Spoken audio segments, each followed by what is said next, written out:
Tanto. What's up, bud? We've only been trying to make this happen for what? 2 years, A year? man. It's 2 been, years? It's been 2. It has been. Yeah, that's how I'm. No, you did, and that's when. I stopped traveling. I mean, it sucked because you did, yeah, and like It's all people get pissed at me because I'm booked 2 months out. You're booked 2 years out. Kinda, yeah, a little bit. But you get it, man. Family, there's time where we did our time. Yeah. We're gone all the time, and then from 2015 when the book and the movie came out, and then I was on. We talked about before. We're doing the B-roll stuff. I was still gone, speaking 60, 70 times a year, flying to New York because that was when Zoom wasn't a thing. So if you want to be on Hannity, you're flying to New York to be on Hannity. Yeah. You want to be on, which I wouldn't go on a show anymore, but I would go on Jake Tapper's show when he had his brain wasn't completely destroyed, when he wasn't nut job. We call it local in El Coco, when he wasn't crazy in the head, and you'd have to go to the studios. You think Jake's crazy now? I think Jake's gone off the deep end. I don't know. Bit. He's one of the few on the other side that I actually have that's true. decent amount of respect for. And I did. That's why he was the only show I would go on. And he'd say, "Hey, can you come on?" Yeah, of course, man. But he's kind of gone. He's kind of drinking the sauce a little bit. But you're right. Out of all of them, no. That's why I mentioned his name. I'm not the other names. I won't mention. But, yeah. But but it was time to be home. And, Yeah. And I just had to cut it. And who gives a fuck? You're gonna lose. I'm gonna give two shit. And I shut down all my accounts and went dark for about a year, man. Good for you, man. Well, hey, so we're going to talk about your life story and do all that here in a minute, but this is just a warm-up segment. Yeah. And so people are always curious what guys like you are running around with to protect yourself. So as a family man, I'm just curious, what... EDCs, man? Yeah, what do you want to do, EDC or home defense? I'll just do home defense first. I think that's more important, because that's the everyday man. I don't think everybody should be carrying unless you're getting the training to carry every day. Well, I got to, if we're going to do home defense, usually I wait for the gift, but I'm just going to... Is that a gift? I got a present for you. Are you kidding me, dude? Come on. I bring you like a hat, and you're making me feel so... I'm feeling this big right now. Well, don't feel that big, because actually, I got a buddy over at Sig. His name's Jason. Oh, no shit. Are you kidding me? I told Jason you were coming on the show. He got all excited, super excited. I had to tell him, calm down. No, you can't come to Tennessee and watch the show, but you can send him a little present. Oh, and they've got the armor on it, man. So that's the Sig 1911. They just redid all their optics. You don't mind? Yeah, go ahead. I mean, it's yours. Dude, 1911s are my thing. They are like Cadillacs. So what I want to talk to you about, isn't that beautiful? That is and it just, again, 1911, for my skinny little hands, they're perfect. 1911s fit perfect. Yeah. Well, thank bud. And is it Jake or Jason that's down at Sid? Who's the one? Jason, wherever you're at, camera I'm looking at, dude, you rock, man. Holy cow. That's freaking awesome. Thank you. You're welcome. So that's a 45 caliber. I like it. That's a good bullet. And that's what I want to ask you about. Let's talk about, I'm going to put it back in the box. Don't mind. Yeah, go ahead. I'm sorry, bro. I'm getting all excited here because I got a new pistol for the house. Mama's going to watch this and be like, really? Do you really need another? But go ahead. I'm sorry. Go ahead, man. But, that's a 45, and bullet. Guys like you and I, everybody is 9mm, seems like. And so I'd just like to have the discussion with you. If 45 is your bullet, then this is the perfect time to have the discussion. So let's do the 9mm versus 45. I carry all. I have a 40 cal. I have 10mm, 9mm. 9mm is what I carry the most. It is. Mm-hmm. And it's not necessarily for stopping parts. Why is it? It's the least expensive now, man. Yeah. I mean, it really, in today's economy with everything just completely outrageous, everything's so expensive, it's the most affordable. Now, again, that's why I do, and I brought you some. I brought you in Fort Scott Munitions. They make, to me, the most lethal 9 mil with the TUI, the tumble impact. I know I'm doing it sounds like I'm doing an infomercial, but No, let's have the discussion. But that's why, is because that What is it about that round? penetration capability, and then also the where it creates the cavitation because of the way it tumbles. It creates a massive cavitation, similar to like a hydroshock, but it doesn't.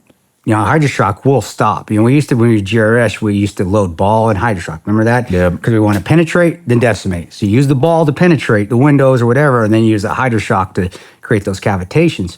Well, pretty much they made a bullet that does one thing, that does that thing with one bullet. And No that's kidding. TUI. And you'll shoot it, you'll see. And how do I know? When I started with Fort Scott Munitions back in 2016, I've been with them for a long time. You know, I was a little skeptical because we get stuck in our own sauce, man. We like what we do. We're old dudes. We want to use what works. So we're using in Nebraska. I was using Hornady because that's where Grand Island, and they sent me to a course. Boone and I were running Battle Line, our course, our training company that we started. Boone and I no longer run together. I run on my own. He does his own thing in Florida, which is wonderful. Boone is a wonderful instructor. Go learn from him. He's awesome. But they sent me some ammo. I'm like, more ammo. Okay, whatever. I tried it, and I was doing a defensive concealed carry course. Then I was going to do a vehicle course, vehicle dynamics course. And they brought a truck out to the range, and I shot. You know, I was testing it. Well, let's shoot the truck because it was a truck I could shoot, and I was punching windows. And windows are windows. You shoot it, fragments. A bullet's going to go through after that first one, regardless. Then I went to the truck bed, and I shot the truck bed. And the round that was punching through both sides was the TUI. And honestly, to me, that was The what? the Fort Scott munitions. Oh, okay. They're What'd you little. call It's it? called tumble upon impact. Oh, So it's okay. called Fort Scott munitions TUI ammo. Is the catchphrase? You know, marketing. You know, Mark. You got to have those catchphrase. But it does. It tumbles upon impact. So when it hits, it really does do a massive tumble. A lot of bullets do tumble. They're going to tumble. They're going to fragment. But the cavitation it created, and it continues to have a lot of velocity behind it, even when it hits, was just massive. Wow. And that was the selling point for me. And also, and they do a wonderful job on their YouTube channel. So it really was made primarily for hunters. Did they make 45? Oh yeah. So what would you use? 45 or 9mm? Cost?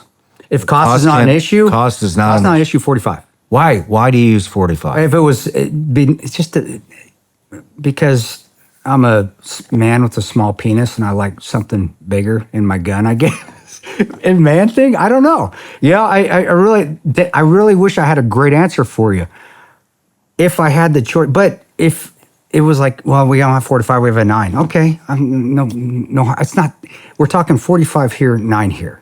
Well, I'm just curious. I've been wanting to have this. I guess it's not really a debate. I choose 9mm. I mean, I carry Sig everywhere. But I like 9mm because I like the round capacity.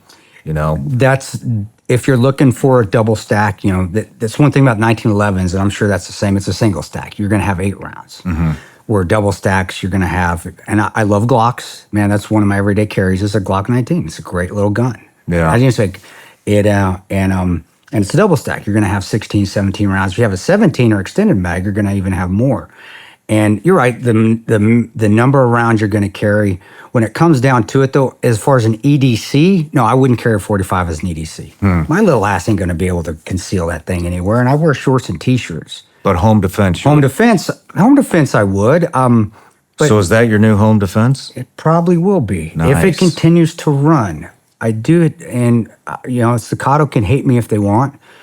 I used to carry staccatos. Now, again, I have a 365. I do like my P365, my Sig. It's a wonderful, that is, to be quite honest, that is probably my most everyday carry with my G19. Dude, it's just, I'm not even, yes, I love Sig, but you can't beat that for a EDC It's just, weapon. it's comfortable. I mean, especially that new macro. The macro's it's 18 rounds. It's 17 rounds plus one in the pipe. It's the smallest you can get. No. I can't even, it just makes sense. It's an amazing little gun. And I wear a lot of, when I'm home, I wear running shorts and workout shirts. and I can still conceal that. Not much has changed, Chris. Yeah. Not much has changed. You were wearing that when I met you in 2007. Yeah, that same shit, man. The shorts were made in Gecko, actually, by the tailor when I was at Gecko. I'm still the same low brow, wearing the same clothes I've been wearing for years. Ain't changed. But I wish I can't argue with it. I'm not gonna, because I like both. Yeah. But I also like 10. I have a 10 millimeter. Again, my first Glock was a 40. It was a Glock 21. I still love that gun. It's a Gen 1. I still got it. With me, I can shoot a 45. I said a lot of guys where they don't want, because it's the kick's too much, or there's too much recoil, or I can't get on. I've been very blessed to be able to shoot for many, many years and try different weapon systems that I have no problem shooting any gun. And when it comes right down to it, for concealed everyday carry, it's going to come down to comfortability. And have you ever? I've actually never seen what a 45 does. Not on a 9 mil, a lot of other rounds, but I've never actually seen somebody that took the impact. We'll call it that. I've never seen somebody take the impact of the 45. So you ever seen somebody get shot in the face with it? I'll just tell you, I haven't either. So I couldn't justify. That's why, to me, when you're asking me, I said, as far as the caliber, they're all right here. It doesn't come down to lethality anymore for me. Yeah. Because you're going to get hit with something that's metal or it's copper, you're going to feel it. I don't care what size it is. Yeah. It comes down, now it's more of comfortability, concealability, which has a lot to do with your holster too. Mm-hmm. There's more out. I think we got to get into that when we talk about weapon systems. We just talk about lethality. Well, if you're wearing concealed all day, especially as you get older, your back's going to start hurting. If you don't, and where are you carrying it? Are you carrying it at the 3 o'clock? Are you carrying it appendix? You're trying to do a kidney carry. I mean, there's where do you carry? Appendix. Appendix? And it's not, has nothing to do with tactics. Did you carry appendix when we were 3 o'clock? Yeah, same here. But when did you switch to appendix? When my back started, my hip and my back started to hurt.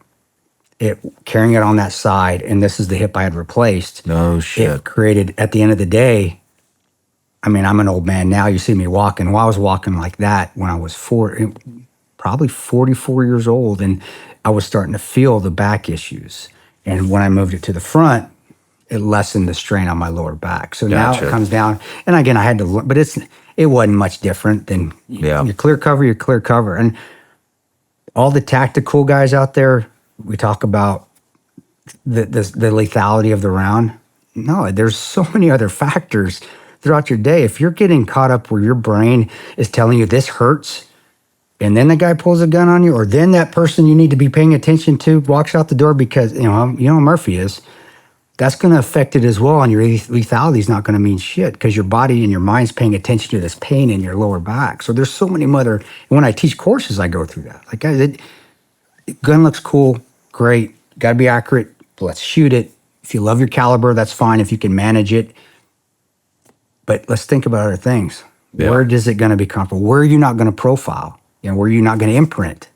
Can you wear T-shirts? Is that what you wear every day? I do.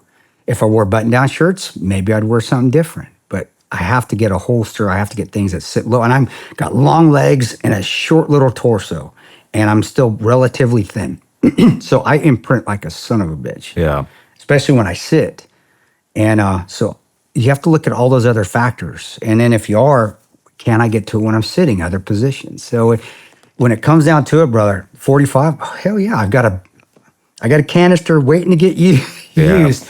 But I love 44s as well. I got a Henry lever action 44. I love shooting 44s. You have a lever action? Yeah, I do. Henry makes great lever. I love lever action. Henry, get this man a lever action right. Henry makes some good stuff, dude. And it's so old school.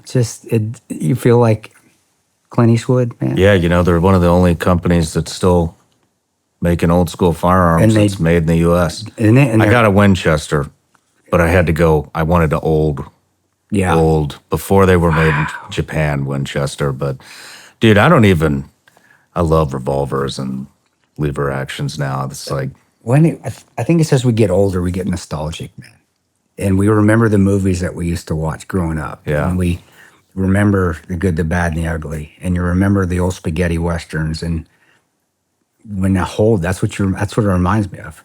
But then, yeah, you got to be careful. Those triggers are hair trigger on those. That's right. On those Henrys. That's right. I went out to the range the first day.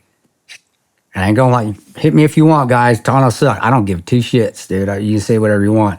As I come back for this, my fingers just barely touched it. And of course, I'm downrange, 3 steps away from an accident, weapon on, finger off the trigger, which I failed at that point. But my weapon's pointed in a safe direction. Do you have a little whoopsies? And went bam, like, damn, that thing's. I mean, I'm glad nobody was filming this shit. And but it was just, again, note to self, doesn't matter how professional you are, if it's a new weapon system, you got to know it. And again, but there are other things. There are you can limit your chances of having a fatal accident by not violating all 3 of those things, which is finger off the trigger, weapon pointed in a safe direction, and if you have a secondary safety weapon on safe. You can violate 2 of those and still be safe. Yeah. But it's all 3 that you don't want to violate. And I violated 2 of those. But I didn't violate 1. And look, again, I'm out of a range by myself. I know what's in front of me. I know where my backstop would be on and all that garbage that the NRA, and I shouldn't say garbage, it's not, but the NRA, so we got to make sure of. But it was, wow, that thing's wow. And then it was like, wow, this thing's awesome. So, and lever action, it is different. Cracking that thing in, your finger's going to be right there in the trigger well when you come back. So you got to remember to keep that sucker pointed out there. What else do you carry on you? I do carry a knife, always do. What kind of blade? This blade actually was a custom blade made to me, and it was, man, I can't even read it anymore. Now, this is a buck. Right on, man. But a buck, and I do like the assists, Ford assist, but if not, I have a wonderful, and I was so blessed growing up to have a wonderful, and he works for me at Battle. I should say works. He's one of our instructors, our knife instructors. Edge Weapons is the official name. Just like you don't call a pistol a gun, you call it a pistol. Well, you don't call a knife, you call it an edge weapon. No, but Chris Donor, who was who I grew up around, he was my knife combatives instructor, and I got a former ranger, old day ranger called Jensen, Ethan Jensen, it was his name. So I started to learn knives, and I learned edge weapons, and then started getting with Robert Bussey. Love that guy. Robert Bussey, one of the original white ninjutsu guys, and started doing combatives with him, and that's how I got into working with edge weapons. And so I do like assist, but if you're not, it's a great tool to have, and it's great to know how to use it, and it's great to have instructors that have taught. Continue to teach me how to, because this is a totally different animal. It can be a scary thing. It can be it's a mentally getting cut with a knife, or having to cut somebody with a knife. Is way different mentally than having to shoot somebody. Yeah, because it's intimate. A lot more personal. It's very personal. But I carry a buck, but it's not my go-to. It's just what you got. I carry whatever. I've carried Smith & Wesson knives, so they're great. So you carry whatever will get the job done. That's all. And I do like it's heavier built. And that one is. That's very sturdy. What else do you carry? To be all quite honest, that's it. No medical? In my car, tourniquets on me. Depends on where I'm going. Yeah. I always have tourniquets in the car. Yeah, of course. You always have a cat tourniquet. Yeah. The brain, to me, though, is your most powerful weapon. So even here, I'll walk in here. What do I have on me that I knew if something happens? So I still got my belt. And I thought that coming in. And I think it drives people, sometimes it drives guys crazy because they can't turn their brain off. I've just accepted it. I'm sure you do too. And not, you're thinking of course, the exits and all that, but I'm thinking more of something happens. Or can I pack a wounded thing? Well, I got a t-shirt. Let's do that. If something happens in here, I'm going after that 50 caliber over there in the corner. Well, you better give me some 45 ammo because I'm loading that sucker up, or I'm standing behind you. That's, but it's at times too. For my night, I have a flashlight, which little tack flashlight. I don't really have a maker, but Maglite makes good stuff. It's been around forever. Yeah. So I do little flashlights, and other than that, though, it just depends. It really does. I do have a go bag in my car. I always have a blowout kit, and then always have some sort of edge weapon on me that I can use to cut, but also as a tool. And even carrying, I do carry. I'm a licensed concealed carry instructor in Kansas, but regardless. I carry concealed everywhere.